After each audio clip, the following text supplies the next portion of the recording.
Hello everyone, please welcome Tanisha. So Tanisha has scored 332 marks in CA Foundation June 2023 attempt. Congratulations Tanisha. Thank you, ma'am. तो 332 marks मतलब crossing CA Foundation with more than 300 marks is an achievement. तो कैसा feel कर रहे हो तनिषा आप? I'm elated and feeling very proud today since passing with distinction is a dream come true for a CA Yes. student. So yeah, I am very much happy today. And how is everyone at your home? How are your parents feeling? क्या reaction है? क्या क्या हुआ जिस दिन result आया? तो जिस दिन रिजल्ट आना था उस दिन आई वॉज जस्ट होपिंग कि दैट बस पास हो जाओ, nothing more than that. And मेरे मम्मा पापा बहुत श्योर कि डिस्टिंक्शन तो आ ही जाएगी. तो आपकी सिर्फ ये इच्छा थी कि मैं पास हो जाऊं, बस इतना ही सोचा था आपने? बिकॉज एग्जाम्स के बाद मुझे था कि एटलीस्ट बस पास हो जाओ. आई न्यू कि अच्छे मार्क्स आ जाएंगे बट एकदम से पहले नहीं कह सकते ना कि क्या होगा. तो डेस्टिनी पे सब छोड़ दिया. फेथ था भगवान जी में कि सब अच्छा होगा. और तो भगवान जी को आपने कोई स्पेशल ऑफर दिया था? नहीं, स्पेशल प्रेयर किसी फाउंडेशन रिजल्ट क्वालिफाई होने पर? नहीं.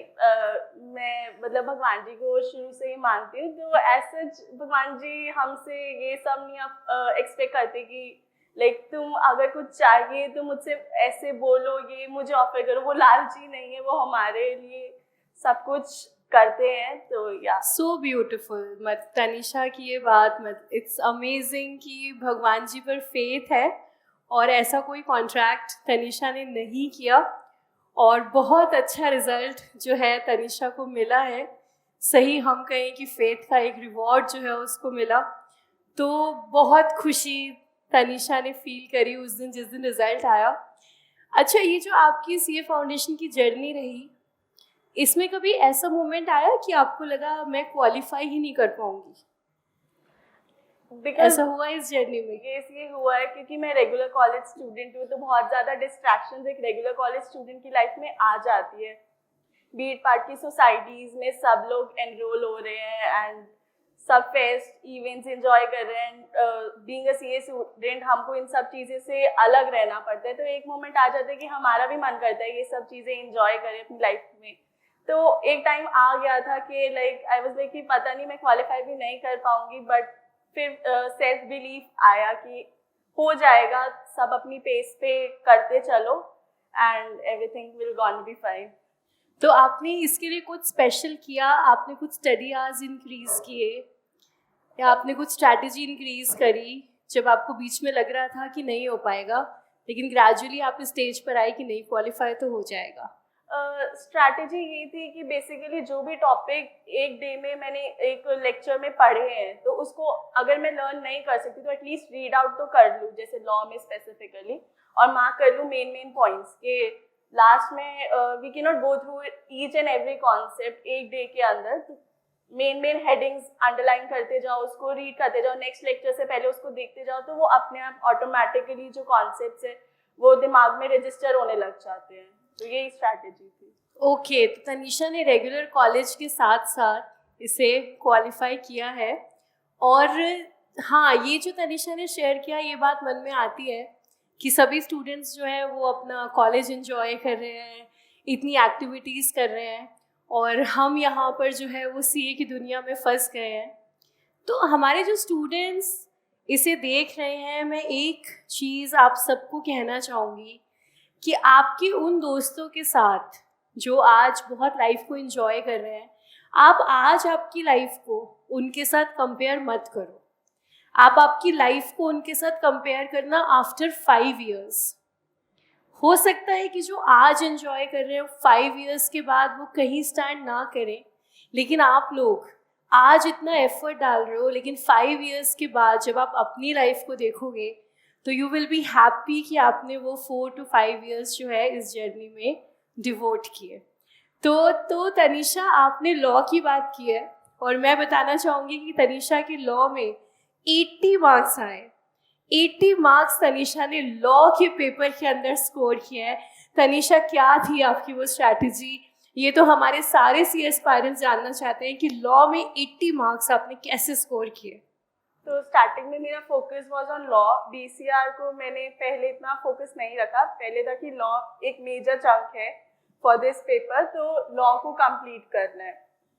एंड मैंने कोई सिलेक्टिव स्टडी नहीं की थी, सारा मॉड्यूल जो है आईसीएआई जो इशूड है एंड जो एमकेजी से हमें स्टडी मटेरियल प्रोवाइडेड है वो सारा अच्छे से मतलब गो थ्रू किया एंड उसमें हाईलाइट करती जाती थी सारे पॉइंट्स, जो भी क्लास में नोट्स बनवाते थे उसको भी डेली रिविजन करना कि नेक्स्ट डे जो कॉन्सेप्ट पढ़ना है उससे पहले वो रिवाइज कर लेना।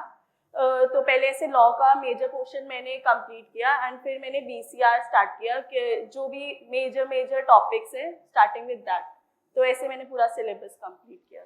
तो नोटिस कीजिएगा कि तनीषा ने कहा मैंने कोई भी सेलेक्टिव स्टडी नहीं की। तो सीए के अंदर ये बहुत इंपॉर्टेंट है कि आपका जो कोर्स कवरेज है वो 100% होना चाहिए। You can not go for selective studies. तो ये बहुत अच्छी स्ट्रैटेजी जो तनीषा ने आपके साथ शेयर की। अच्छा तनीषा, ये बताइए कि क्या आपने सेक्शन नंबर्स लर्न किए थे, उसे आपने कोट किया पेपर के अंदर? यस, बिकॉज सेम 1 के कॉलेज में एग्जाम्स हो गए थे तो मुझे एक फेयर आइडिया हो गया था कि लॉ का पेपर कैसे आता है और आंसर प्रेजेंटेशन कैसे करनी होती है। बिकॉज मैं सेमेस्टर 1 में भी मेरे लॉ में 10 on 10 एसजी गई थी, तो मुझे लॉ में कॉन्फिडेंट था अपने ऊपर कि मैं लॉ तो कर लूँगी। तो मुझे आंसर फ्रेमिंग एंड एवरीथिंग और सेक्शंस बेसिकली फैक्ट्स पहले प्रेजेंट करना, फिर सिचुएशन क्या है, कोई भी रेलेवेंट केस लॉ है वो पूरा एक्सप्लेन करना, सिर्फ रेफरेंस नहीं देना एंड हाईलाइट करना। तो यस, ये एक स्ट्रैटेजी जिससे हम लॉ का आंसर देते हैं कि पहले आप फैक्ट्स लिखोगे, सिचुएशन बताओगे, फिर आप कंक्लूजन दोगे। तो देखो उसी तरीके से हमें करना चाहिए। अच्छा, तो लॉ में ऐसा होता था तनीषा कि आपने याद किया फिर आप भूल गए? इनिशियली ये होता था, तो क्योंकि ये भी एक प्रॉब्लम स्टूडेंट्स बहुत फेस करते हैं कि हम भूल जाते हैं, हम रिवीजन कैसे करें, हम कैसे उसको रिटेन करें। तो आपने क्या किया इसके लिए? इनिशियली मैं आज याद करती थी तो कल मैं भूल जाती थी वो डेफिनेशन क्या है, बट ग्रेजुअली वो बारी बारी करने से तो मुझे वो याद हो गई थी। अभी भी लाइक कोई बोलेगा कि कॉन्ट्रैक्ट एक्ट की डेफिनेशन क्या है, तो I can say it section 2H of the contract act 1872 an agreement enforceable by law. मतलब मेरे बाय हार्ट लर्नड है मुझे सारी डेफिनेशंस। तो आपका कोई रिवीजन का स्केड्यूल था कि आज लर्न किया तो कब रिवाइज करना चाहिए? स्केड्यूल नहीं था, मैं अपने सेल्फ पेस्ड करती थी। अगर किसी दिन मुझे 8 आवर्स हैं तो मैं पूरे 8 आवर्स डिवोट करती थी, किसी दिन 4 आवर्स भी डिवोट करती थी, तो एज सच कोई फिक्स टाइम नहीं था। तो आपका स्केड्यूल क्या था चारों सब्जेक्ट्स को हैंडल करने का? सुबह कॉलेज जाती थी, फिर शाम को कॉलेज से आके पहले लेक्चर्स लिए, फिर होमवर्क किया, नेक्स्ट डे के लिए प्रिपेयर करना कि जो भी रिवीजन करनी है नेक्स्ट लेक्चर से पहले वो सारा कंप्लीट करके फिर नेक्स्ट डे के लेक्चर्स ऐसे मूव ऑन करती थी। ओके, और अब हम पेपर 1 की बात करें तो पेपर 1 अकाउंट्स में तनीषा ने स्कोर किए हैं 90 मार्क्स। 90 मार्क्स। तो तनीषा, पेपर 1 की स्ट्रैटेजी आपकी क्या रही अकाउंट्स के अंदर? उम्मीद है आपने बुक में से किया होगा सारा जो हमारी बुक के अंदर कवरेज है, आईसीआई, आरटीपी, एमटीपी। ओके, तो आप बताओ पेपर 1 आपने कैसे हैंडल किया?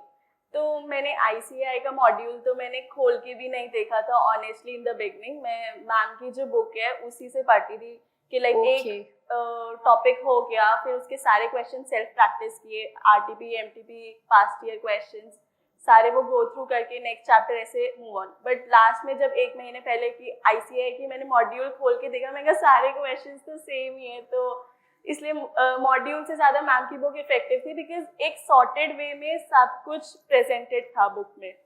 तो ओके, और आप लिख के प्रैक्टिस करते थे और कितनी देर आप प्रैक्टिस करते थे अकाउंट्स? अकाउंटेंसी प्रैक्टिस करने का कोई स्पेसिफिक टाइम नहीं होता। मतलब अकाउंटेंसी एक कॉमर्स स्टूडेंट के लिए सबसे फेवरेट सब्जेक्ट अकाउंटेंसी ये तो रहता है। बिल्कुल। तो उसको करने में बहुत मजा आता है अगर आपके क्वेश्चन सॉल्व होते जा रहे हैं तो अगर मैं एक चैप्टर लेके बैठी हूँ तो मैं वो सारे क्वेश्चन उसी डे सारे प्रैक्टिस करके खत्म कर देती थी, ऐसे मेरा टारगेट रहता था। अच्छा, तो आपने कहा अगर क्वेश्चन सॉल्व होते जा रहे हो तो मजा आता है, और क्वेश्चन सॉल्व नहीं हो रहे तो सोल्यूशन चेक करो कहाँ गलती है, फिर yes, और फिर उसको आप कंटिन्यू करो। ओके, और कुछ अकाउंट्स या लॉ में आप कुछ शेयर करना चाहो? लॉ वैसे लॉ में नंबर इतनी जल्दी नहीं आते हैं, तो लॉ पे सबको ध्यान देना चाहिए, बिकॉज इस वजह से एक पर्सन जो है पास होते होते भी रह सकता है। यस, तो लॉ True. को इतना लाइटली नहीं लेना चाहिए। सिलेक्टिव स्टडी तो बिल्कुल भी लॉ में नहीं करनी चाहिए। जो कॉन्सेप्ट आप छोड़ के जाओगे, हो सकता है उसी से ही क्वेश्चन सारे आ जाए। इनफैक्ट सेलेक्टिव स्टडी तो किसी भी सब्जेक्ट में नहीं करनी चाहिए, वाई ओनली लॉ, है ना? कहीं पर भी आप मत करो, क्योंकि पता नहीं कहाँ से क्या पेपर में आ जाए। ओके, तो Tanisha, moving on to paper 3 and 4, maths and economics, क्या आपकी स्ट्रेटेजी रही? मैथमेटिक्स में मेरे 76 आए हैं। मैथमेटिक्स में थोड़ी वीक है कंपैरेटिवली अकाउंटेंसी से। तो मैथमेटिक्स में मैंने पहले जो भी सर लेक्चर्स होते थे वो सारे गो थ्रू किए, और सर जो है एक ही टाइप के क्वेश्चंस मल्टीपल टाइम्स कराते हैं, तो हमें वो बिल्कुल बाय हार्ट याद हो जाते हैं। यस, कईयों के तो आंसर भी बिल्कुल याद हो जाते हैं कि पेपर में देखिए एंड सीधा मार्क कर दिया हुआ है मार्कशीट पे। तो मैथ्स में तो मेरी ऐसा कोई स्ट्रैटेजी नहीं थी। बेसिकली एलआर और मैथमेटिक्स का पोर्शन मैंने ज़्यादा अच्छे से स्ट्रॉन्ग किया था कंपैरेटिवली स्टैटिस्टिक्स से, क्योंकि वो मेरा थोड़ा वीक था। एंड इकोनॉमिक्स में आई स्कोर्ड 86। तो इकोनॉमिक्स में सर की जो बुक है मैंने पूरी वो गो थ्रू की, मतलब पहले लेक्चर्स गो थ्रू करने के बाद एंड पूरी बुक गो थ्रू की, एंड जो भी उनके क्वेश्चंस होते हैं वो सारे प्रैक्टिस किए। ओके, तो अब तनिषा ये बताओ कि आपकी सक्सेस में MKG CA एजुकेशन का क्या रोल रहा? और आप हमारे गूगल ड्राइव स्टूडेंट थे, तो हमारा गूगल ड्राइव का एक्सपीरियंस आपका कैसा रहा? और क्या आप आउटसाइड दिल्ली के स्टूडेंट्स को रेकमेंड करोगे कि उन्हें MKG से लेना चाहिए और गूगल ड्राइव लेना चाहिए?